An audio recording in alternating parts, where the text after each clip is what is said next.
चंडीगढ़ से खबर। Deputy CM Dushyant Chautala ने भाविना पटेल को बधाई दी है। भाविना पटेल को सिल्वर मेडल जीतने पर बधाई दी है। Table tennis federation of India की तरफ से उन्हें इनाम दिया जाएगा। आपको बता दें कि भाविना पटेल को 31 लाख रुपए का इनाम दिया जाएगा। तो ये बड़ी खबर आप तक पहुंचा रहे हैं। Table tennis federation of India की तरफ से भाविना को इनाम दिया जाएगा 31 लाख रुपए का।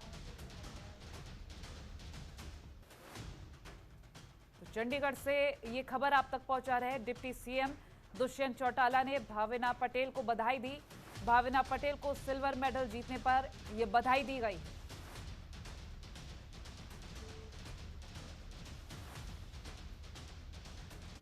और वहीं हरियाणा के करनाल में किसानों पर कल हुई लाठीचार्ज के विरोध में पूरे पंजाब में चक्का जाम रहा, जिसके चलते जिला संगरूर में धुरी, भवानीगढ़, सुनाम और दिड़बा में किसानों ने जमकर प्रदर्शन किया।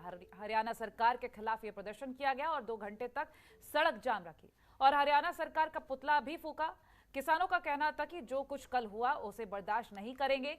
संयुक्त किसान मोर्चा की अपील पर किसान सड़कों पर उतरे हैं। लाठीचार्ज का हुक्म देने वाले एसडीएम पर जब तक मामला दर्ज नहीं होता तब तक किसान चैन से नहीं बैठेंगे। अगर आने वाले समय में और भी कोई कड़ा रुख अपनाना पड़ा तो अपनाएंगे।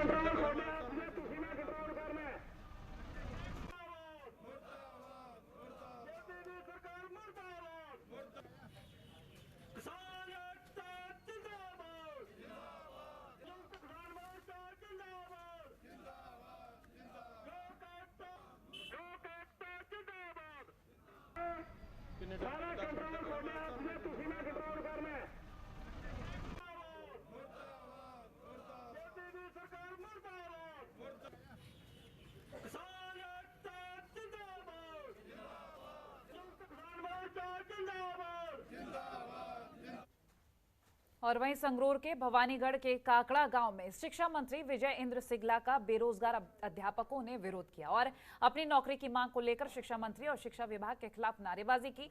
वहीं इस मौके पर मौजूद पुलिस ने विरोध करने वाले बेरोजगार बीएड टेट पास अध्यापकों को हिरासत में लेकर थाने ले आए। और वहीं अध्यापकों के इस विरोध को लेकर शिक्षा मंत्री ने कहा है कि पहले भी 20,000 नौकरियां दी जा चुकी हैं और जल्द ही और भी पद खाली होंगे जिन्हें भरा जाएगा।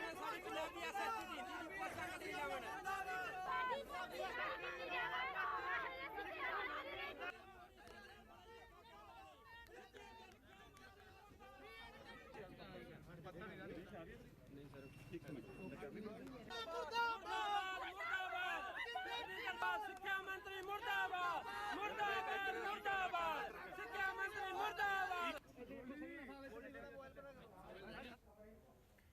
संगरूर के ढंडोली गांव में आज सुबह एक ही परिवार में घर के पास प्लॉट को लेकर झगड़ा इस कदर हुआ कि भतीजे ने बाप बेटे पर गोली चला दी, जिसके बाद दोनों को अस्पताल में भर्ती कराया गया, जहां उनका इलाज जारी है। पुलिस फिलहाल मामला दर्ज कर जांच में जुटी हुई है और पुलिस के मुताबिक सूचना मिली थी कि छोटे से जमीनी विवाद के चलते पास के ही ढंडोली गांव में फायरिंग हुई है।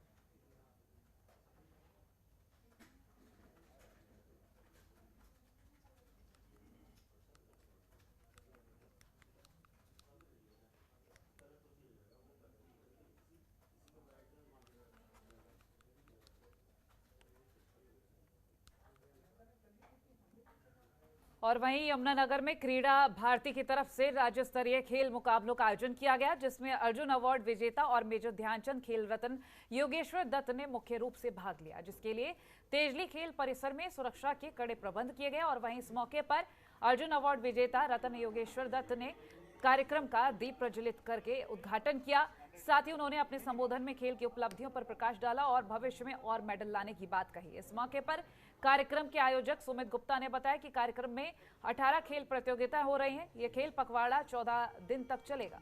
उन्होंने कहा कि मुख्य अतिथि कंवरपाल गुर्जर व्यस्तता के कारण नहीं आ सके और वो अगले कार्यक्रमों में भाग लेंगे।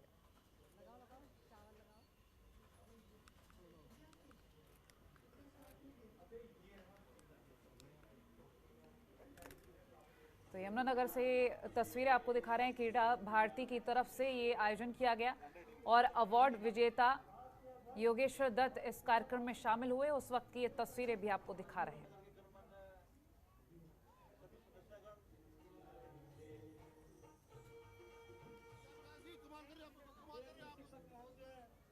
सभी जानते ही हैं।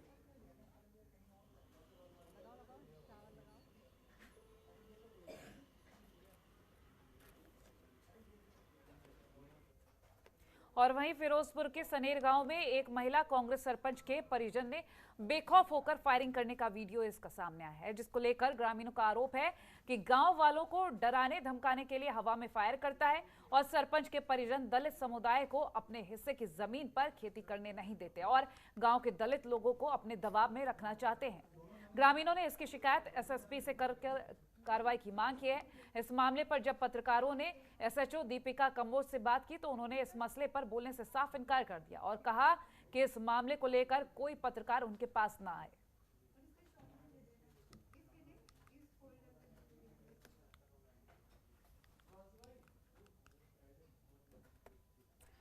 तो फिलहाल पुलिस की शिकायत के बाद भी कोई कार्रवाई नहीं हुई है।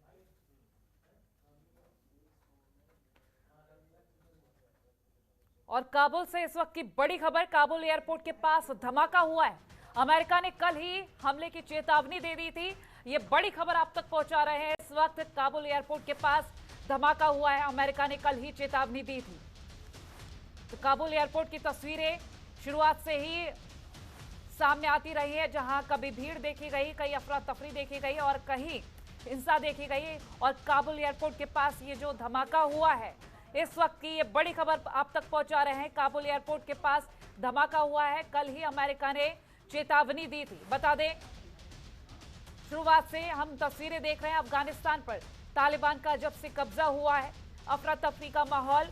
और अब ये बड़ी जानकारी आप तक पहुंचा रहे हैं। काबुल एयरपोर्ट के पास ये जो धमाका हुआ है, अहम जानकारी। अमेरिका ने कल ही चेतावनी दी थी और आज ये हमले की तस्वीरें, हमले की खबर सामने आई है।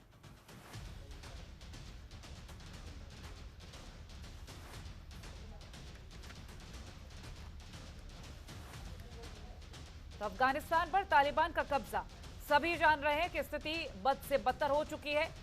लेकिन काबुल एयरपोर्ट के पास ये जो धमाका हुआ है, कितनी जाने गई, कितने हताहत हुआ, ये सब अभी अपडेट नहीं आ पाया। लेकिन एयरपोर्ट के पास ये जो धमाका हुआ है, दिल दहला देने वाली ये खबर। बता दें, तालिबान का कब्जा जब से हुआ, अफरा तफरी का माहौल पूरे अफगानिस्तान में और एयरपोर्ट से आने जाने वाले लोगों का जमावड़ा लगातार देखा गया है। इस बीच काबुल एयरपोर्ट के पास ये जो धमाका हुआ है और बीते कल ही अमेरिका ने हमले की चेतावनी भी दी थी।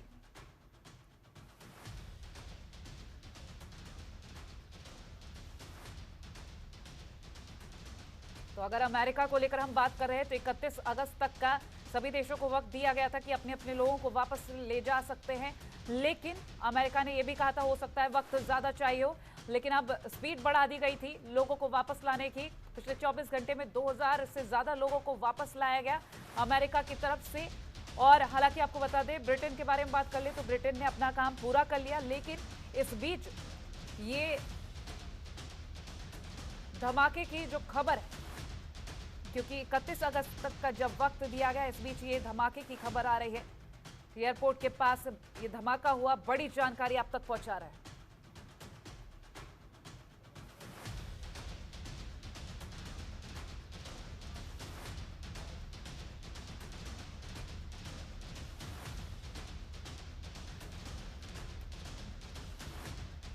ये बड़ी खबर आप तक पहुंचा रहे हैं। ब्लास्ट हुआ है काबुल एयरपोर्ट के पास और न जाने ऐसी कितनी तस्वीरें और सामने आएंगी, क्योंकि तालिबान का जब से कब्जा हुआ है, पहले से ही कयास लगाने शुरू कर दिए गए थे कि अफगानिस्तान की स्थिति बहुत ज्यादा बिगड़ जाएगी। ये तस्वीरें आपको इस वक्त दिखा रहे हैं हम।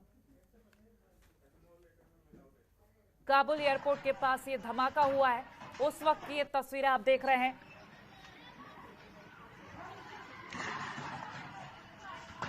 बड़ी और अहम जानकारी आप तक पहुंचा रहे हैं और ये तस्वीरें देखकर आप अंदाजा लगा सकते हैं कि क्या मंजर रहा होगा, वहां के जो लोग हैं उन पर क्या बीती होगी।